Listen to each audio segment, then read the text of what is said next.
Ray Brown's Talking Birds. Made possible by the generous support of the Birdwatchers General Store, Orleans, Cape Cod. Birdwatchersgeneralstore.com. By Vortex Optics with the VIP warranty. Their unlimited lifetime promise to keep you and your optic covered. Learn more at vortexoptics.com. And by Hog Island Audubon Camp. For full camp schedule, program details, and to register, visit hogisland.audubon.org. Good morning, afternoon, or evening, depending on when you're listening. And if you're listening live, happy Easter. Welcome to our show, number 1034.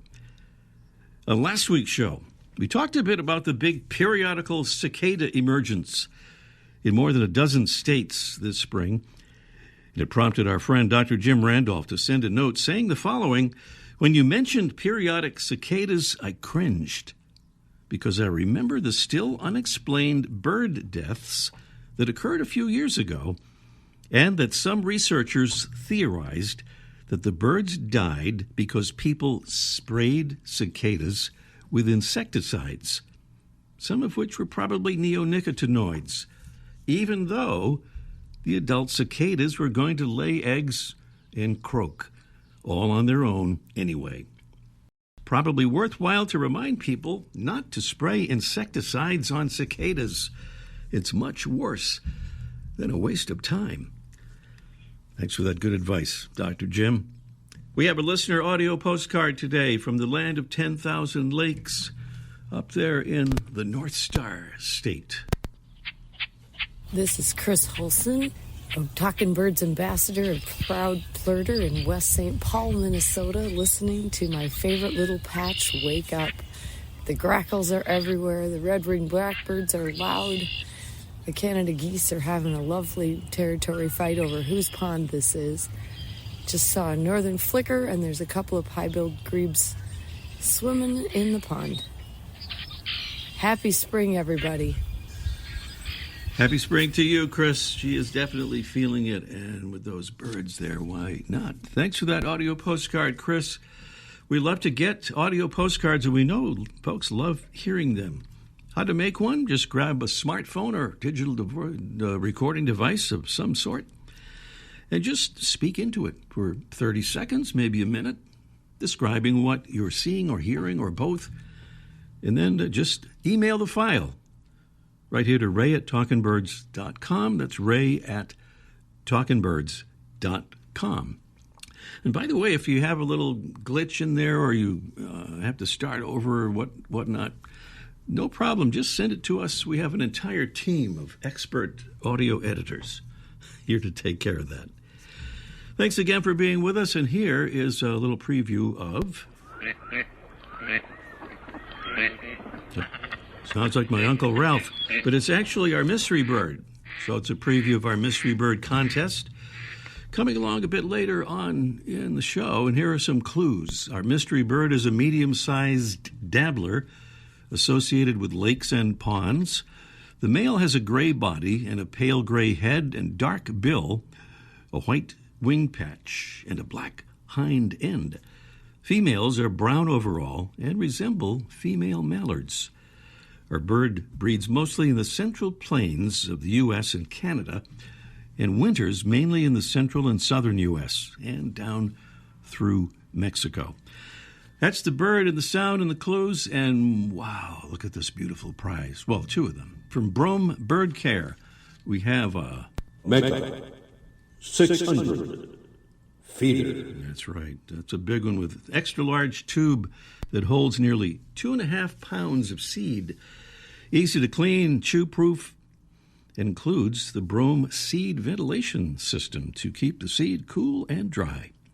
Plus, a big bag of our favorite coffee that's shade-grown, bird-friendly, delicious Birds and Beans coffee, grown under the natural forest canopy in Central America to preserve wintering habitat for all those warblers and tanagers and thrushes and hummingbirds now coming up north. Prizes there in our Mystery Bird contest, and we'll be doing the actual thing a little bit later, kind of getting you ready to go for that on the show here.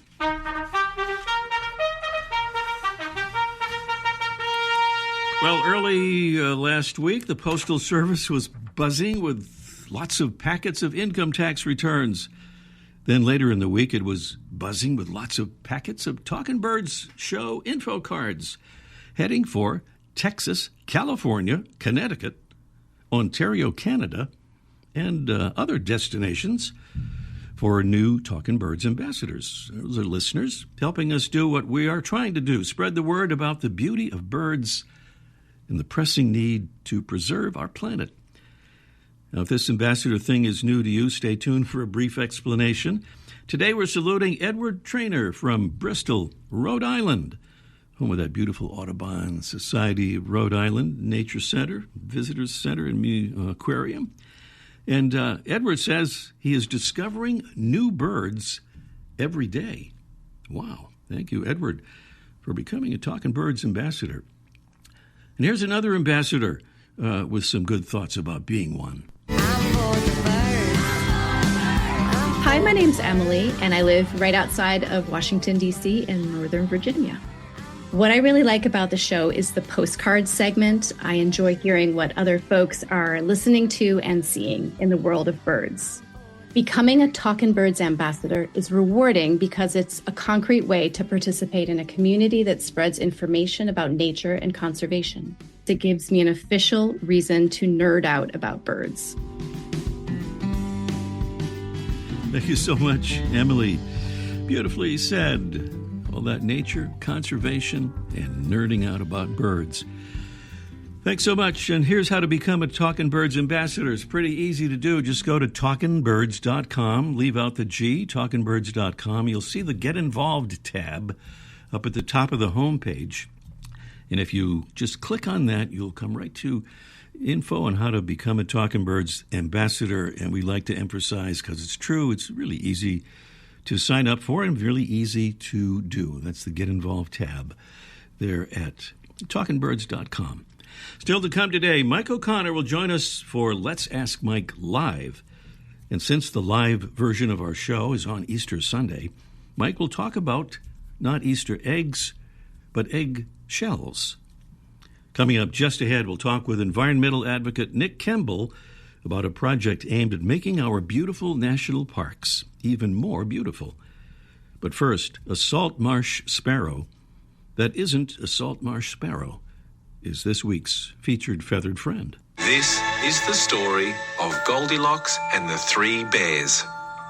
Well, not exactly. It's just the story of Goldilocks. The Goldilocks bird, that is. And that bird would be the seaside sparrow. This bird, like Goldilocks, requires things to be just right. That means a combination of just right environmental factors for successful breeding, including elevated vegetation for nesting and open areas where it can forage for insects. The seaside is a large, dark sparrow, larger and darker than a salt marsh sparrow, mostly grayish-brown with buff and brown streaking on the breast and belly. It has a whitish malar stripe, or mustache, a narrow yellow patch between its bill and eye, and a white throat. It has strong legs and feet for perching on swaying marsh reeds, and a long, heavy bill for digging out invertebrates and seeds in mud and dense grasses and shrubs. The seaside sparrow is found year-round along the U.S. East Coast from North Carolina to Florida and along the entire Gulf Coast, with breeding territory extending up into southern Maine. The Partners in Flight Conservation Partnership includes the seaside sparrow on its yellow watch list for species with restricted ranges. A Florida Everglades subspecies, the Cape Sable seaside sparrow, is federally listed as endangered. Overall, the species is challenged by runoff of pesticides and other chemicals, by ditch cutting of marshes, and by climate change-affected sea levels, accelerating loss of tidal marsh habitats. Today's featured feathered friend, the Goldilocks bird. Just right. A Modromus Maritimus, the seaside sparrow. Welcome again to our show, number 1034. Nick Kemble is the program's associate for the Five Gyres Institute, a nonprofit that focuses on reducing plastics pollution by focusing on primary research with programs concentrating on science, education, and adventure involving research expeditions for citizen scientists. Having grown up near the New Jersey coastline, Nick has a lifelong love of the oceans and marine ecosystems and is an advocate for environmental protection and conservation. He joined Five Gyres after completing internships with the U.S. House of Representatives, the United Nations, and the Green Climate Fund, where he helped advance international sustainability initiatives and development. He joins us now to talk about a Five Gyres initiative known as the Plastic-Free Parks 25, as in 2025, TrashBlitz. Good morning, Nick. Hi, Ray. Thank you so much for having me on your show. Our pleasure indeed, and wonderful work you're doing. Before I ask about the Plastic-Free Parks TrashBlitz, tell me a little bit about Five Gyres, including about the name, because that's a pretty significant name attached. Sure. Yeah, so we were founded in 2009 by Marcus and Anna Erickson, trying to explore the plastic pollution crisis, particularly in the Pacific Ocean. So there's 5 Pacific gyres. You may have heard of these as the trash islands. This is just kind of collections with ocean currents of where plastic accumulates in the sea. So there's 5 Pacific gyres, hence our name. But Marcus and Anna started by doing these research expeditions out into the ocean. And then from there, over time, we've switched more on land, trying to do research in the lab and on the ground of trying to map out the plastic pollution crisis, both in marine and land ecosystems, and drive policy change around that and bring people together to actually bring forward some change on this issue. Well, for those who just aren't really aware of the plastic pollution problem, give us, if you can, a very brief outline of just how big the problem is. Yeah, so for example, from Marcus and Anna's research and other scientists as part of Five Gyres, we concluded there's over 170 trillion pieces of plastic floating in our oceans, and that's just in the oceans alone. That has to be coming from land, and we're now doing more research on the prevalence of microplastics, how it's getting into soil, into our food, into our bodies. So we all know that plastic is everywhere, but we're now really learning the finer details and the effects on both the health of our ecosystems and on our own bodies. Yeah, by the way, when you talk about our own bodies, I mean, we're hearing more and more about health issues, right, associated with microplastics and nanoplastics. Definitely. So the TrashBlitz 4th annual, it started on the 1st of April, and I know it continues for several months. How does it work? Yeah, so TrashBlitz is a community science project to bring people, like I mentioned, out to understand the prevalence of plastic in our communities, our national parks, our ecosystems, to document what they are finding. So whether this is if you're on a walk or a hike or doing a cleanup, you can just be accounting for each of the items by what it is, what it's made out of, and who makes it.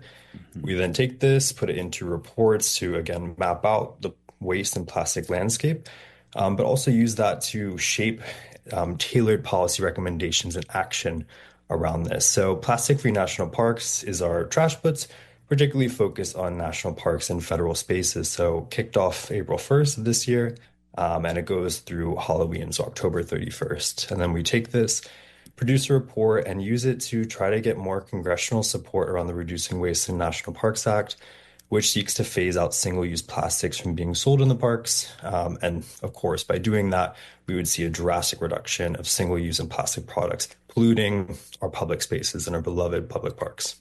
Where are we, by the way, in that the banning of selling plastic stuff in national parks? Yeah, so there was a secretarial order under the Biden administration by Secretary of the Interior, Holland, that created a timeline by 2030 that these single-use plastics need to be phased out from being sold in the parks. A lot of that has been rolled back and continues to be rolled back. So the Reducing Waste National Park Act through Congress would codify that into law. So it's not the whim of any administration. We're just going to see a reduction in plastics. But given budget cuts and the situation at hand, we'll probably see a significant uptick in the amount of plastic polluting our parks and federal spaces in the next couple of years. Let me just go back to that question about describing the material that's picked up, the data, items and brands and material, especially again at that brands part about where this plastic is coming from. What can you tell us about that part? So we are one of the only groups out there doing data collection on the branded component. A lot of other groups receive money from beverage companies and such. We're a 501c3 nonprofit, so we don't take any of this. But we really want to gather information on that to identify source points.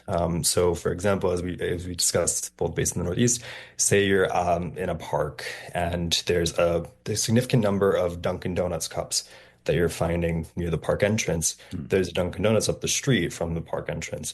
You can maybe conclude, okay, maybe a lot of these products that are ending up in the park are coming from that location. So you can have conversations with them and also with like local municipal governments to try to shape change around this and prevent those products from being brought into the park as well. But it's also really important to find out what products, what brands are the most prevalent in these spaces, just so this can advise the park vendors, procurement trends, and also just identify which are the largest corporations that are polluting our parks. So how do people get involved? And there are people listening in all different parts of the country. How do they join up, and can they do stuff right in their local areas?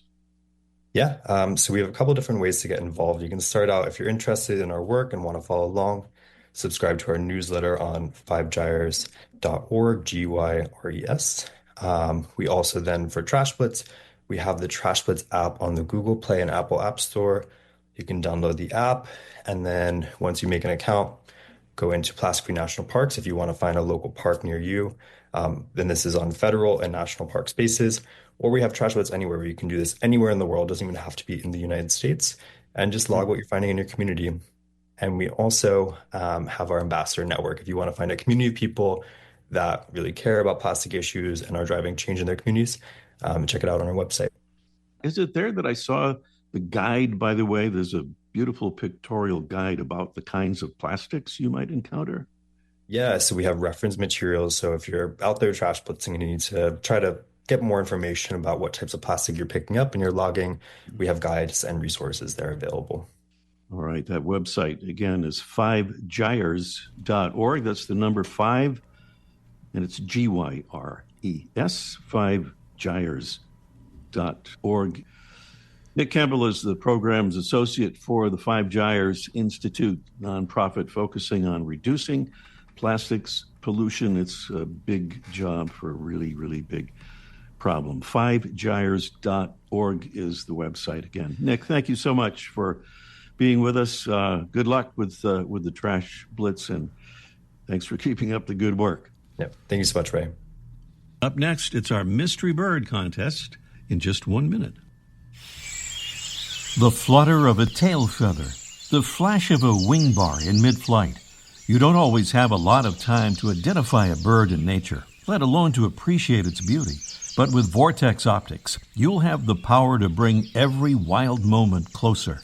When you choose Vortex, you're choosing to have a partner in the field as passionate about nature as you are. Whether you're spotting old friends on the backyard feeder or packing for a once-in-a-lifetime trip to add a few species to your life list, Vortex offers a full range of optics and optics accessories for every birder and every budget. And whether the birds are taking you to another state or another country, you're always covered by the Vortex VIP warranty, an unlimited lifetime promise to keep you and your optic covered. If you'd like to learn more, or if you need help choosing your next optic, give Vortex a call at 1-800-4-VORTEX or visit vortexoptics.com. Not my Uncle Ralph, but indeed our mystery bird. Here are some clues. It's a medium-sized dabbler associated with lakes and ponds. The male has a gray body and a pale gray head and dark bill, a white wing patch and a black hind end. The female is mostly brown overall, resembling a female mallard. Our bird breeds mostly in the central plains of the U.S. and Canada, and winters mainly in the central and southern U.S. and down through Mexico. That's the bird, and beautiful prizes include the fabulous Brome Bird Care Mega 600 feeder with the extra large tube that holds nearly 2.5 pounds of seed, easy to clean and chew-proof, and includes the Brome seed ventilation system that keeps the seed cool and dry, which is pretty important. And a big bag of our favorite coffee, shade-grown, bird-friendly, and truly delicious Birds and Beans coffee grown under the natural forest canopy in Central America for preserving winter habitat for birds. Those are the prizes, and you heard the clues and sound. Now just give us a call and tell us what you think that bird is as soon as you can. The number is 781-837-4900. Once again, that's 781-837-4900. Call us as soon as you can so we'll have time for the old contest here. One more time with the number 781-837-4900. We'll check in with Mike O'Connor. It's Let's Ask Mike Live in just 1 minute.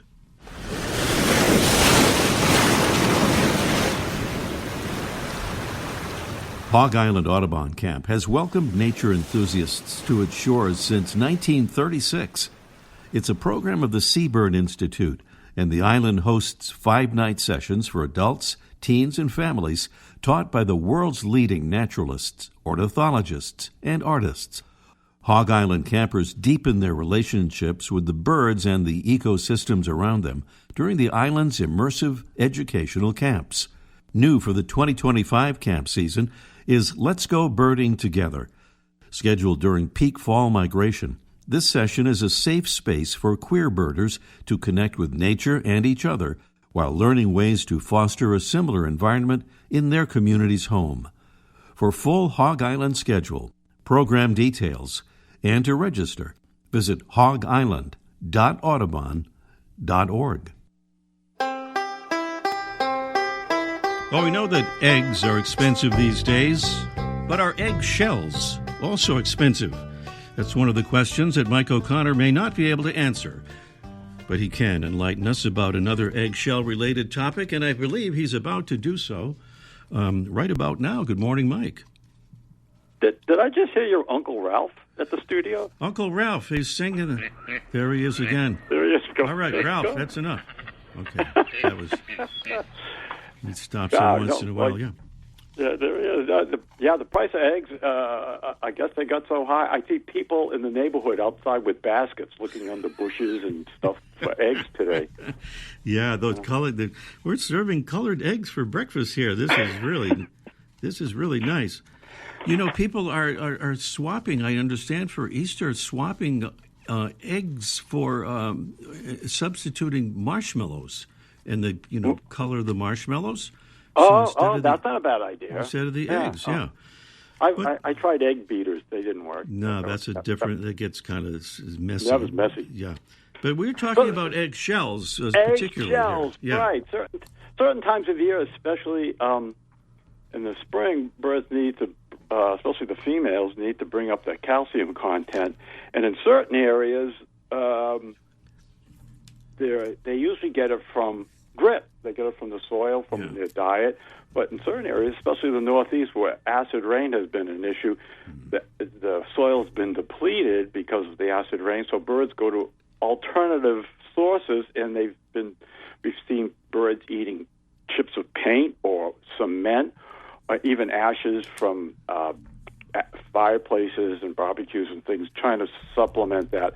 And so what some people do, and some people who want to do a little bit of adventurous, they take their eggshells, perhaps after Easter, and they have got some eggs that have been taken care of properly, that have been refrigerated, even if they've been boiled and used, but they haven't been out all night.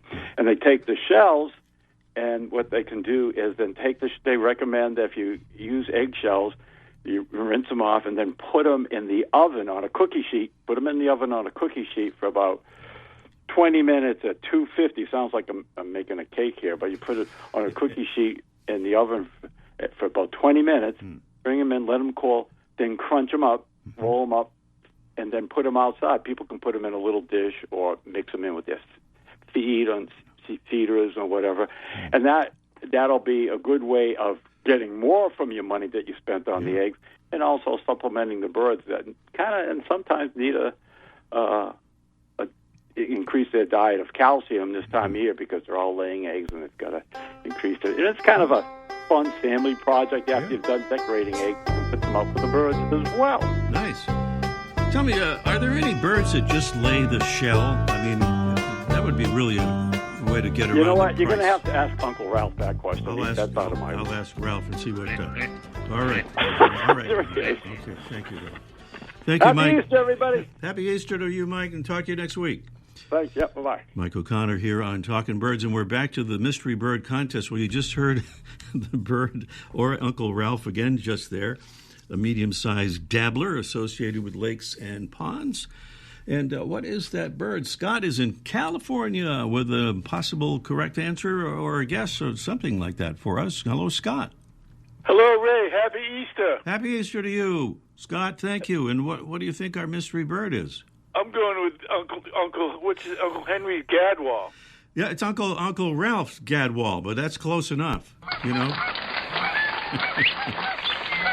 It's the Gadwall. The Gadwall is right, a bird sometimes known to steal food from other birds, including coots and other ducks, including diving ducks, they say, as they return to the surface. That's the thing about the sinister thing. Thus, yeah, they're just doing what they do. But anyway, you got the right answer there, Scott. Thank you. And let's see the time here. We have time for a bonus question if you'd like to go for it. Uh-oh, boy, I was sounding so smart with that first one. All right. Yes, sir, go for it. This one is connected to our mystery bird, which kind of makes sense. It's a bonus question for our mystery bird contest. Here it is. Although the Gadwall, they tell us, is the third most hunted duck species after mallard and green-winged teal, their populations have increased over the last several decades.